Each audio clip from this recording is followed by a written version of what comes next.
Okay, last time we talked about, if you recall, last Thursday we talked about the right intention. I'm sorry, the right view. Where we talked about accepting reality as reality, that type of thing. We talked about the right view. Today we're going to talk about the right intention. If you remember, there's a very specific list where it goes the right view, and the right meaning not like right and wrong, but rather balance. A better word for it, based on the Sanskrit word, would have been in English more balance as opposed to right. So balanced, the right balanced view, the right intention is next. And what you'll learn here is that between those two, what they're really talking about is having an understanding that you can't live life in a delusion. You can't be in an illusion. You have to keep it real in life. There's no pretend. It is what it is. It is as it is, just as it should be. This is the right view. On the outside of the illusionary world. Remember, I said to you this, and this will be something that you might want to write down. It's like, when you are hungry and starving, you have one problem. When you're full, you have 100 problems. Everything based on the reality of your survival is first. Your survival, what's real.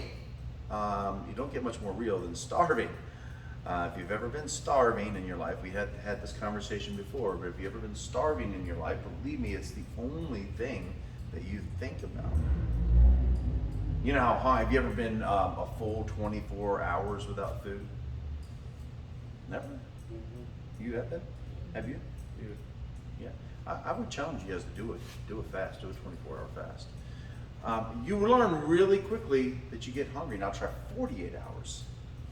Oh, I did it. All you're thinking about is food. Now try another full day, 72 hours. And see how you feel. See what you think. You're pretty much thinking about food. Every smell reminds you of food. Every thing reminds you of food. You're hungry. When you're hungry, you only have one problem. When you're full, hundreds of problems. Everything seems to matter. And what happens is you start putting stuff in your mind. You start building stuff in your mind that's not real, or it's not real important. And you become a prisoner of your own delusions. What you think is important. Oh, I didn't get those special shoes. Now my world is ruined. I didn't get the exact car that I wanted. The world is over. I wanted pizza, but they ordered Mexican food. They hate me. They clearly are out to get me. They know I don't like pepperoni, but they got it anyway. They had extra pepperoni. They're out to get me. The world is conspiring. We build these delusions in our mind, and you sort of become a prisoner to that.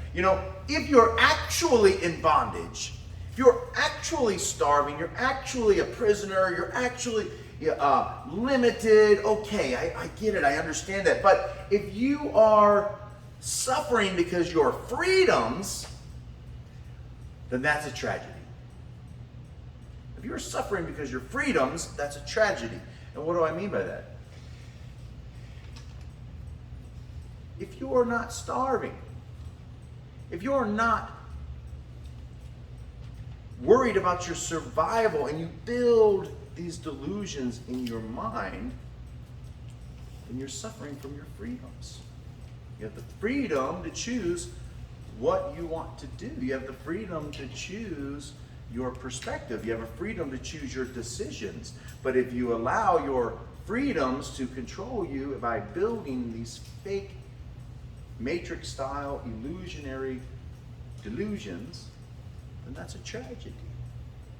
Learn how to see life exactly as it is. Much like a pond that reflects the moon. Now, a pond can reflect the moon perfectly. It's exactly what the moon looks like a mirror. We call it a water mirror. Exactly what it is. But you start throwing pebbles in the pond, you start throwing muck and mire in the pond, what happens to the image in the pond? It becomes distorted. It becomes not a true image of what's happening. This is what happens to your mind. You start wrestling with yourself because you have the freedom to do that. You have the freedom to do that. Interesting, isn't it? The most significant thing that you can do and that you're doing right now is being alive. Everything else is secondary. If you have the notion like, my life is horrible, I want to end it, I'm going to die right now, I bet you if I put you in a rear naked choke, you are going to do your best when it starts hitting you, that I'm choking you out, that you're going to grab the arm and try to tap out. You're going to try to pull it down. You will. You're not just going to sit there and let me do it. It's not going to happen. You will reach for it. Your instincts to survive are too strong.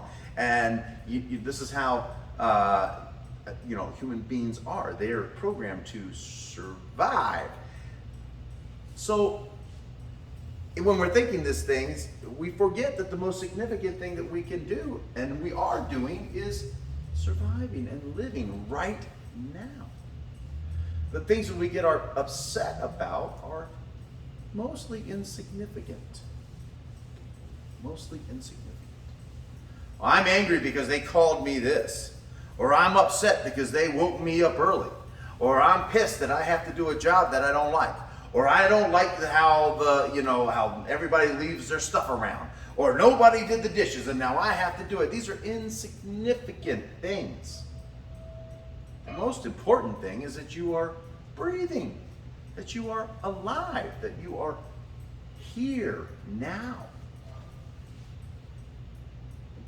Tomorrow is another illusion. It's another thing that's not real. It hasn't happened yet. It's not happening. And yesterday is also an illusion. It's gone. You can't touch it. You can't grab it. You can't hold on to it. You can't go back. Today, 18,964 days being alive. I'll never see 18,964 again ever in my whole life.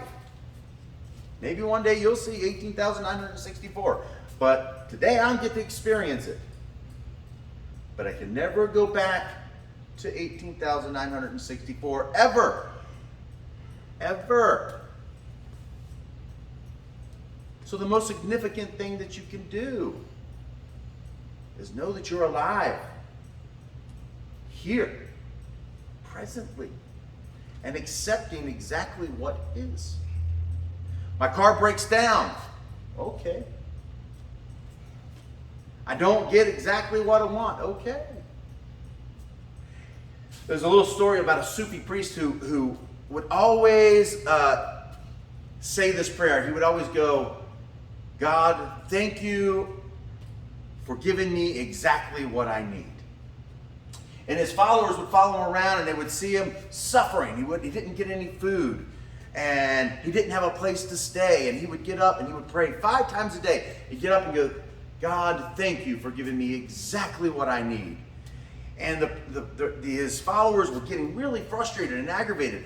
One time he went 3 days, no food, no place to sleep. He didn't have any place to go at night. And 5 times a day he would just go, God, thank you for giving me exactly what I need. Finally, the followers got so frustrated, they went up to him and said, Master, why do you keep doing this? You keep thanking God for giving you exactly what you need, but what has he given you? You have no food. You have no place to stay. You have no roof over your head.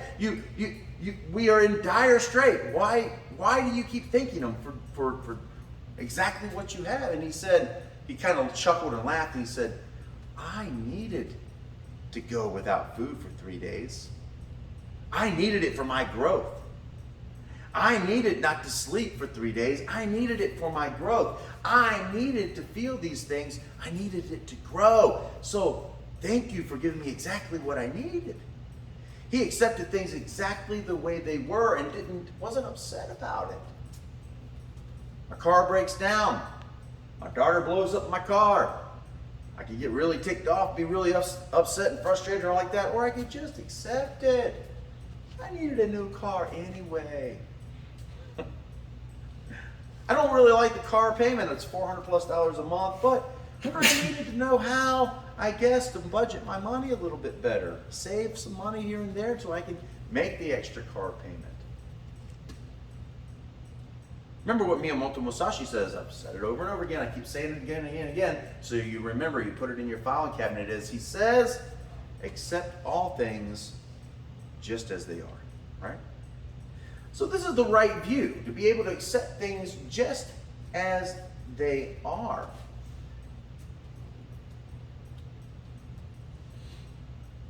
It's important that you understand your real life, not your made-up psychological life, your delusions, I suppose, the fake things in your life, the I'm gonna, I'm shoulda, I coulda, those things, or the doubts and the suffering over past things.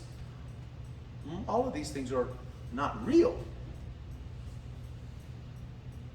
They're not real. What happened yesterday is gone. It's gone. I punched you in the shoulder today. Tomorrow, your shoulder may be sore, but I'm no longer punching you. And then when I go to punch you 3 days from now, you might remember that I punched you, and you might, slip out of the way a little bit. Our hard times and our things like that, past stuff like that, are there to teach us lessons, but they're not there for us to attach onto and never let go of. We must let go and live right now. There's nothing other than right now. I related to driving a car. I know a lot of you guys have your driver's license, you drive a car. I related to driving a car because it's okay if you look in the rear view mirror from time to time. But if you were to drive a car and you did nothing but look in the rear view mirror, what might happen to you? Yeah, you'd crash, right? Unfortunately, people live their life looking in the rear view mirror the whole time. It's okay and good to set your GPS so you know where you're going, but what happens if you just stare at your GPS the whole time? You crash. I mean, people live their whole life. Shoulda, I'm gonna, and they forget that they're driving their car. Now, it's okay to glance in the rearview mirror and it's okay to glance at the GPS, but we must be right here, right now, because that's the only thing that's real. Everything else is insignificant to what's happening now. You might remember the old saying, hey, don't forget to stop and smell the roses. Well, you can't stop and smell the roses if they're not happening right now. You can't smell them yesterday. Go back and smell those roses yesterday. You can't do that. That's not possible. Hey, tomorrow, I want you to skip around right now and smell tomorrow's roses. You can't do that. You can only smell the roses right now. Right now is all that matters. Yeah?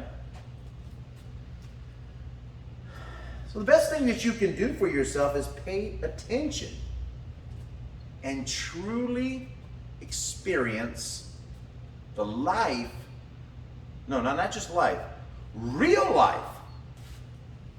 Your real life. Not your fantasy one. Not the ones you wish, but what is. Not the one that was, but the one that is right now. Right now. If you think about it, you can allow yourself to suffer from all the stuff that was yesterday, but if you think about it right now, how do you feel? If you let go of all that, you put that back and you close the door on that for a second, what's happening right now? I'm talking, yes. But are you suffering from, let's say, stumping your toe 3 months ago? No. You might be scared of walking in the dark now, barefoot, but you are not suffering from it unless you attach to it and don't let go of it. And then all of a sudden, you've got some kind of post-traumatic stress disorder because you stumped your toe at 3 in the morning walking around barefoot because you're so attached to what was that what is now is affected by it. You're riding, looking in the rearview mirror the whole time. When right now, truly, has nothing to do with 3 months ago. Yeah? So the best thing you can do is pay attention to your life. It is now. And only now. Frustration comes whenever this conflict with the real world and your illusionary world collide. In other words, you want it to be one way, but it actually is another way, so now you are suffering. Because you're attached to an idea or a want. Or a wannabe. I want to be it this way. But it's not that way, it's here. And so now you are suffering. Because you want this, but this is what's real. And some people use that to escape. I'm feeling pain because I don't have exactly what I want. I got a great idea. I'm going to go grab a whole bottle of Jack Daniels. I'll numb myself to death because I'm trying to escape the real world. Or I'll get so high that I'll feel wonderful. But the problem is there is no escape from reality. There is no real escape. Well, what happens when you're no longer drunk? What happens when you're no longer high? Do things get any better? How do we get away from the suffering? We stop being attached. We stop being attached to our wannabe outcomes or should have been past. Our wannabes and should needs to be dissolved the best that you can from your life and focus on what is. You see, a samurai would not be able to be in a life and death duel if they are too attached to the outcome or the training. They have to be 100% present because the huff of a shoulder can be the difference between life or death. The breath could be the life or death scenario. Any movement, they have to be completely awake, completely aware, not attached to the past, not attached to the future, but right now. Otherwise, they will not be able to respond. Does that make sense? So this is no different than your everyday life. That frustration comes when you wish you could live your fantasy world. Well, when right intention connects directly with this right view. Because if you want your fantasy world to become a reality world, we have to do what? Apply a little active ingredient I like to call action. But you have to do it in the present moment, don't you? What we build today, what we create today is going to be what we receive in the future if we're alive. But if we build it, there's that movie with Kevin Costner. It says, if you build it, they will come. The same thing is, if you plant a seed, it will blossom. If you actually fertilize and you water, you spend time, you're going to get it. The Bible says you will reap what you sow. So this is all true. If you want your reality to change your actions today. Not tomorrow. And you can't do anything about yesterday. Change it today so you can get the outcome that you want. But don't be attached to the outcome.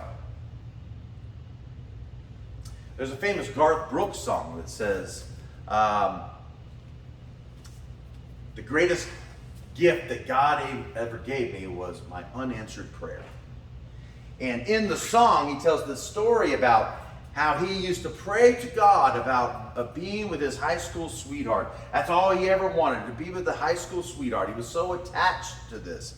But it didn't happen. And she left him or whatever happened. And anyway, he ended up meeting his true love.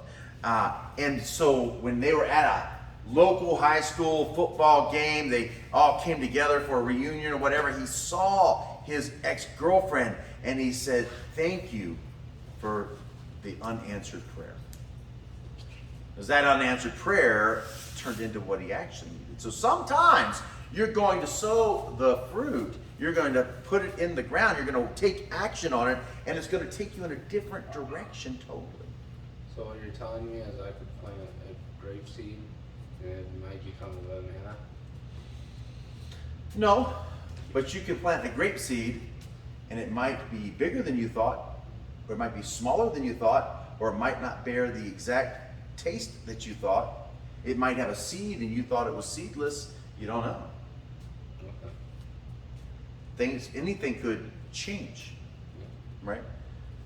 So don't be attached so much. Have an idea, and that's okay to have a dream. It's okay to be working to something. It's okay to set your GPS. But don't be attached. Be willing to allow the force to flow through you. Allow yourself to be one with the force. Allow yourself, because it is anyway. Allow it to flow through you. Allow yourself to be the vehicle of the force. Now that sounds really hokey. I could say universe. I could say God. I like to use the word the force. And you can be a vehicle. You are a vehicle for the force. This is also called the law of attraction. You attract in your life things, and the universe or the force makes it happen. It's true. So going to right intention, what right intention might mean would be also maybe not having ill will.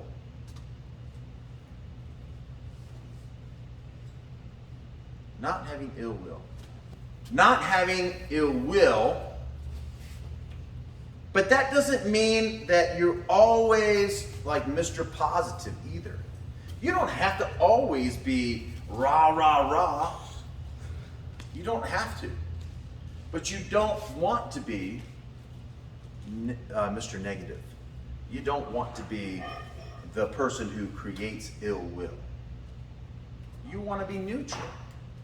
Remember what I said in the beginning, that Sanskrit word that they use when it says right would actually be, but better translation would be balance. Have a balanced approach. We don't want to have ill will ever. That's not balanced. But we don't always have to be, a cheerleader either. It's right here in the middle. And if you're living that right intention, then you will understand that if someone cuts you off in traffic, well, it's going to be way unbalanced if you go chase them down and try to beat them up. That's not the right thing. At the same time, you don't have to go, "Yay! You cut me off. Oh, let me go buy you a birthday cake, and let me get you let me stop you and give you $500." And you don't have to do that either. Right in the middle, like, "Oh yeah, that guy cut me off. I guess he needs to get where he needs to go faster than I do. Whatever. I'm glad he's ahead of me, not behind me, or whatever." You can choose to look at it in a different way. With right intention, You're not interested in creating ill will. But at the same time, you're allowing the force to flow through you and accepting what is as is. You're allowing it to, whatever it was happening is just happening, and you accept it. Because after all, the best blessings are the unanswered prayers. After all, you get exactly what you need. There's another famous song by the Rolling Stones. It has a long title, but I love it. The title is, "You can't always get what you want, but you get what you need." I love that song. I love it. What a title. You can't always get what you want, but you get what you need. This is the same thing that this ancient Sufi master was discovering when he was praying to God, isn't it? Isn't that true? So, it should be noted that no ill will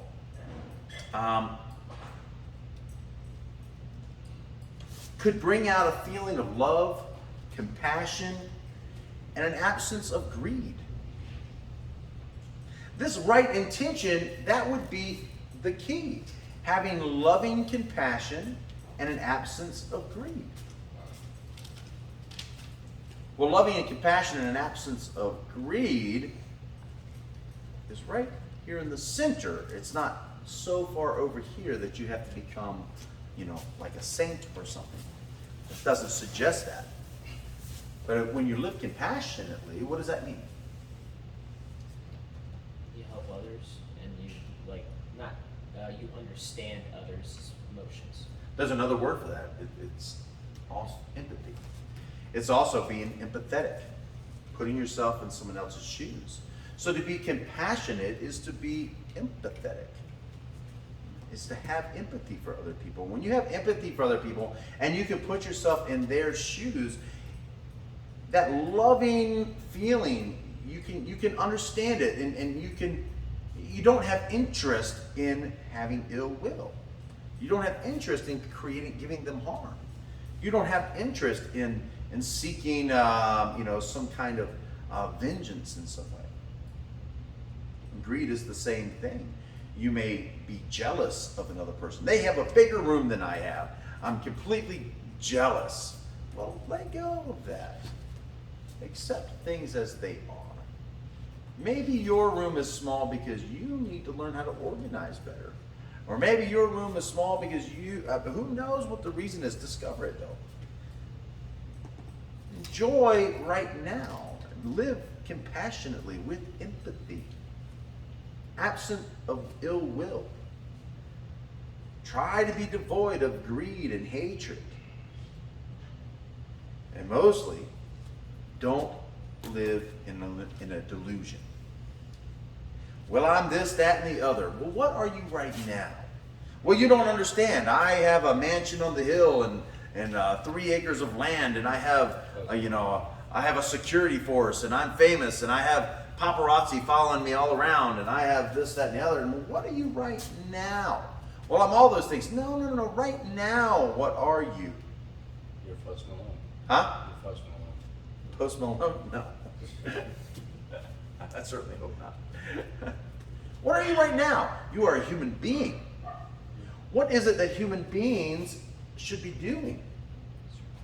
Surviving. And once you have the basic survival down, as Maslow's hierarchy of needs would suggest, once you have that down, now you have the opportunity to pursue happiness. We talked about this before, right? But the only way you can pursue happiness is to be completely present right now. It's because it's your actions right now that create the future that hopefully you have. But only the actions that you do now.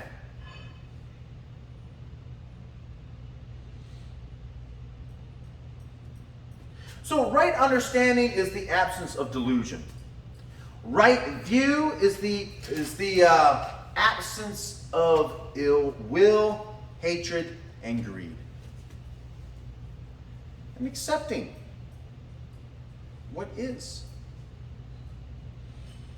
Remember, the most significant thing that you can do as a human being is to be grateful you're alive right now. Right now. Remember the gratitude rock? Still got one. Huh? Still got one. Got yours. It should be in your pocket. Is it in your pocket? Not in your pocket. Remember we had a 30-day challenge. The most important thing you can be is grateful that you're alive right now. Everything else outside of being alive right now is not significant. I'm grateful. Not significant. Okay? You cannot allow your psychological life to become more important than your actual reality. Do not be so consumed with your own petty creations that you are completely missing the grandeur of life. I'll say that again. Don't be so consumed with your own petty creations that you are completely missing the grandeur of real life. Does that make sense? You know what I mean by creations? What you make up. What you make up in your head. Those could be your bad perceptions. There could be what you may think, oh, well, such and such said this, they must think that I'm a loser. That's a creation in your head. Such and such said this, they must think I am the most amazing person ever. Again, a creation in your head. You know, this mat is red and not green. Clearly, it's saying that green is not as good as red. A creation in your head, whatever. Purple, yeah. So don't allow your creations, your petty creations, to have you miss out on the grandeur of real life. Because it doesn't get more glorious than this very moment, right now. That breath that you just breathed, it doesn't get better than that. That's amazing that you can do that. It's amazing that your body is functioning the way it is right now. It's amazing that you have the opportunity to sit here amongst friends. It's amazing that you have the opportunity right now.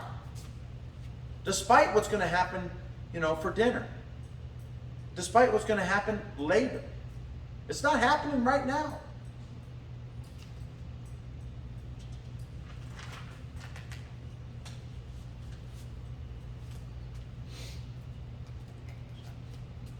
So replace your negative, regretful thoughts that aren't real and put the positive in your mind. Accept what is real.